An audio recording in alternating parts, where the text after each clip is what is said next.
las movidas empresariales, las divisas y la economía. Todo en el mundo de los negocios en Recap Blue.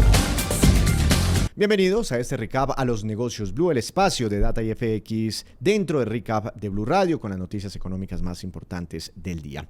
Hoy, esta noche, estaremos hablando todavía de los coletazos de la decisión del Banco de la República de ayer de mantener estables sus tasas de interés. También hablaremos sobre la ampliación, el proyecto de ampliación y modernización del aeropuerto El Dorado, unas imágenes impresionantes que fueron reveladas hoy. También hablaremos del mercado automotor, muchas noticias del sector energético también. Muchas noticias que hemos preparado para ustedes, siempre invitándolos a que nos sigan a través de nuestras redes sociales. Ustedes nos ubican como @DataIFX. Bienvenidos. En Recap, indicadores económicos. Pero arranquemos con los indicadores económicos del día de esta jornada martes 1 de abril del año 2025. Indicadores que nos cuenta Dari Belandia. Víctor, la carga de café subió y se comprará mañana en promedio a 3.081.000 pesos. El petróleo europeo tipo Brent bajó y se ubicó en $74,41 y el estadounidense WTI también bajó y se ubicó en $71,20 por barril. La tasa representativa del mercado que regirá mañana cayó a 4.149 pesos con 24 centavos. Y el Bitcoin subió 3,2% y se ubicó en $85.202. En Recap, resumen de noticias económicas. Empezamos hablando sobre política monetaria y la decisión de mantener desde el Banco de la República estable la tasa de interés en el 9,5%. El presidente Gustavo Petro sigue criticando esta decisión del emisor y sigue criticando particularmente a dos integrantes de la Junta Directiva del Banco de la República. Pero hay muchos pronunciamientos. Hoy, por ejemplo, JP Morgan, el banco más grande de Estados Unidos, respaldó esta postura del Banco de la República, una postura cautelosa que va en sintonía con la coyuntura económica del país. ¿Qué más dice JP Morgan? Natalia Bendaño. Víctor, buenas noches. Un informe de JP Morgan respaldó la decisión de la Junta Directiva del Banco de la República de mantener la tasa de interés en 9,5%, destacando que la postura cautelosa de la entidad es adecuada dada la persistente inflación en el país. Según el análisis, aunque algunos miembros de la Junta abogaron por un recorte de 50 puntos básicos, JP Morgan consideró que esta medida era insuficiente dada la situación económica actual. La firma prevé que los recortes en la tasa se reanudarán gradualmente en junio, alineados con la evolución de la inflación y las señales de la Junta, y proyecta una reducción paulatina de la tasa en los próximos años sin comprometer la estabilidad financiera. Información con Natalie Avendaño desde datafx.com para Negocios Blue. Gracias, Natalie. Por su parte, el Consejo Gremial Empresarial pidió respeto, le pidió directamente al presidente Gustavo Petro respeto por las decisiones independientes y autónomas del Banco de la República. Dari. El Consejo Gremial Nacional expresó su preocupación por las recientes declaraciones del presidente Gustavo Petro en las que cuestionó la independencia de la Junta Directiva del Banco de la República. La entidad gremial reafirmó que el banco es un organismo autónomo cuya labor se fundamenta en el análisis técnico y herramientas económicas para asegurar la estabilidad macroeconómica. Enfatizó que las decisiones de política monetaria deben basarse en datos objetivos y evaluación rigurosa y no en presiones políticas o ideológicas. También instó al gobierno a fomentar el diálogo y al ministro de Hacienda a tomar decisiones con responsabilidad, respetando la autonomía del emisor para garantizar la confianza de los inversionistas y el crecimiento económico sostenible. Y hoy se llevó a cabo una audiencia pública de socialización del proyecto El Dorado Máximo Desarrollo, así se llama. Al final es un proyecto que busca casi que duplicar la capacidad del aeropuerto, el principal aeropuerto del país, que surte a la capital de la República.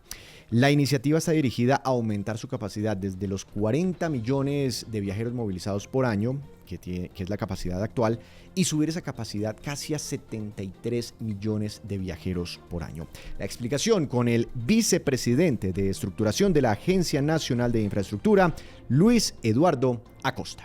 Este proyecto es muy importante para el país, dado que va a permitir que se haga la expansión del aeropuerto El Dorado, el cual está muy cerca de alcanzar su capacidad en pasajeros y en carga. Con ese proyecto vamos a poder crecer de acuerdo a las necesidades de pasajeros que llegan a Bogotá, pasando hasta 70 millones de pasajeros aproximadamente en el mediano plazo. Estas obras permitirán que tengamos una buena calidad del servicio y el aeropuerto esté a la vanguardia en Latinoamérica, cumpliendo las expectativas que se tienen del mismo.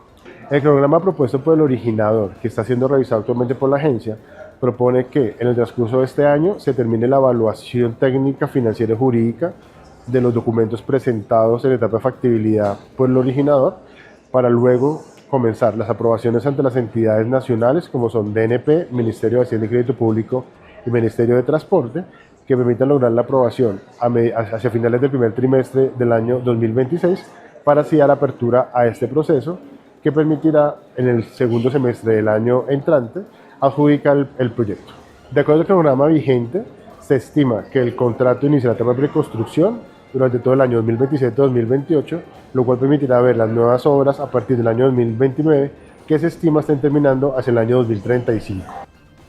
En más información, se aceleran y con fuerza las ventas de vehículos nuevos en Colombia. Camilo Vázquez.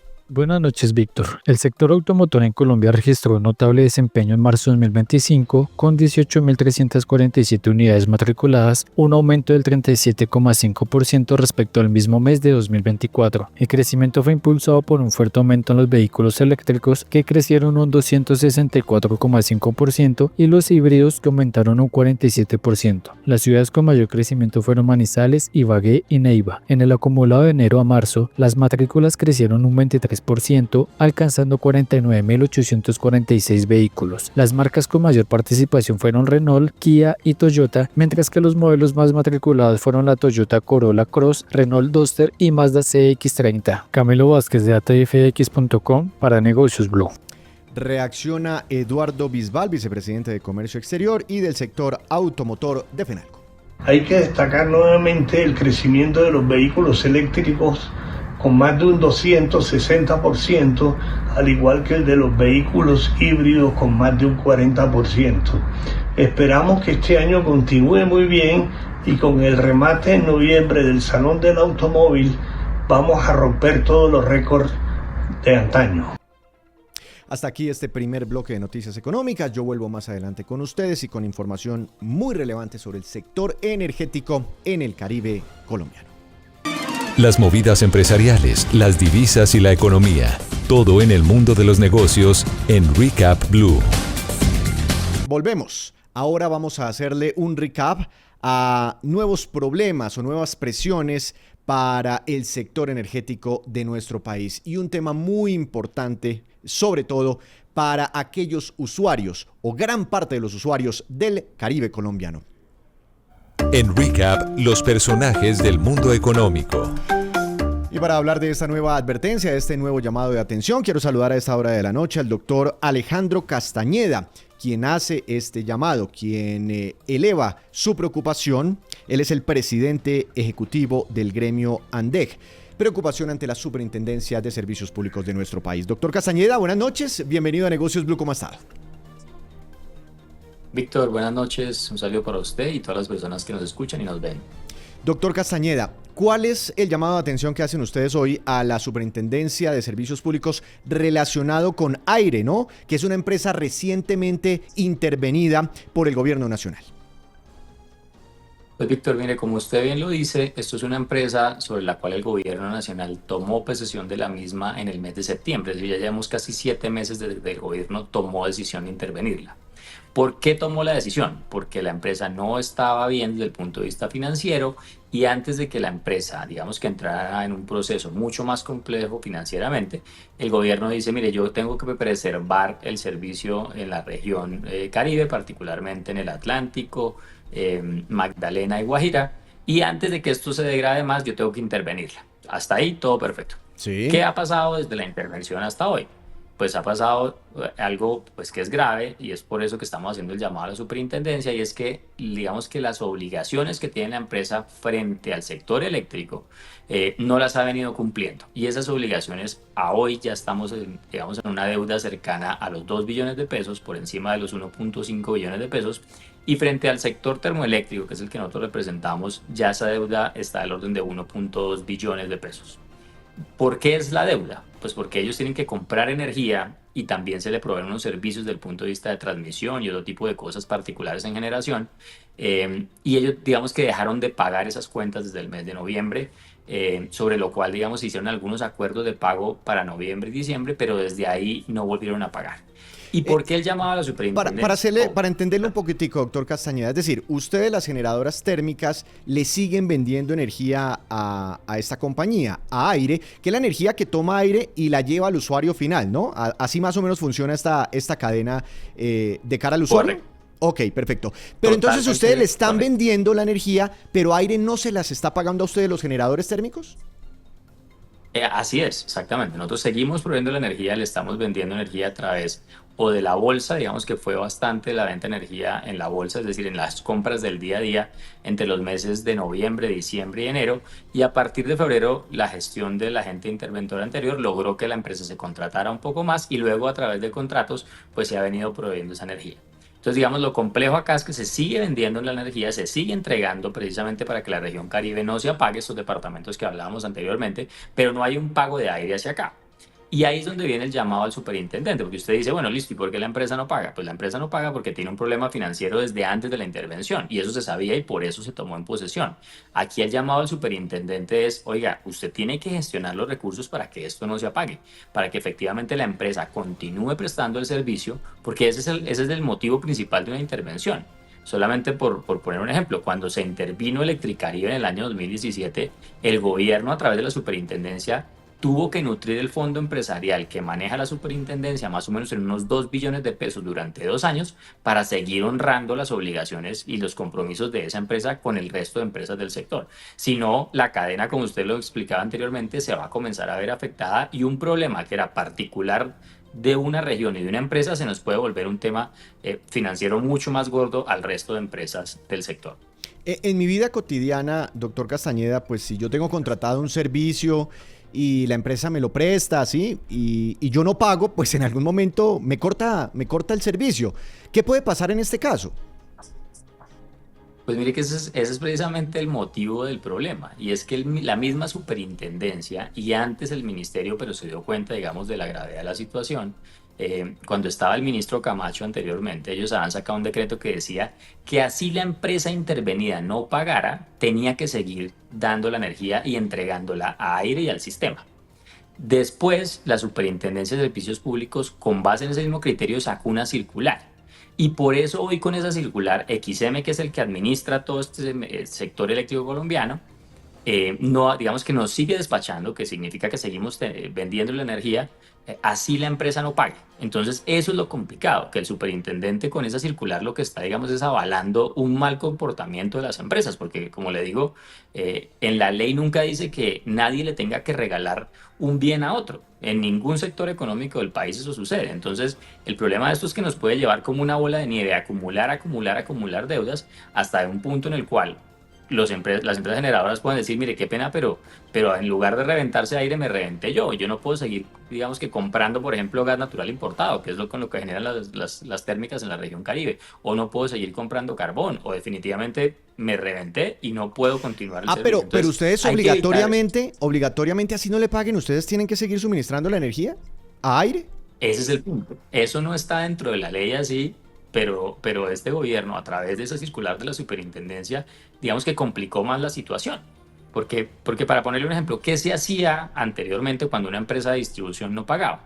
Iniciaba un proceso que se llama la limitación de suministro, que precisamente la empresa lo que le decían es, mire, yo no puedo cortarle a todos los usuarios de su sistema de un momento a otro. Simplemente vamos a comenzar a entregarle menos energía. 6 horas al día, 10 horas al día, 12 horas al día, hasta que usted se ponga al día con sus obligaciones. Si definitivamente no podía, ahí era cuando se tenía que entrar a solucionarlo con la intervención de esa empresa, y ahí el gobierno tenía que disponer los recursos para ponerse al día y pagar pues obviamente esas obligaciones. Entonces, como le digo, aquí la responsabilidad es de la superintendencia porque la tiene intervenida Aire, pero no le da tampoco recursos para que Aire pueda honrar sus obligaciones. Claro.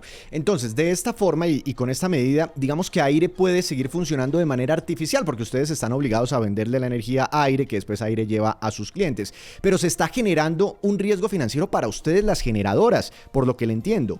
¿Qué podría pasar? Que en el país, ¿no? Ya mirándolo en el contexto nacional, un riesgo, un problema de la costa Caribe, a raíz de toda esta cadena logística, se podría ver...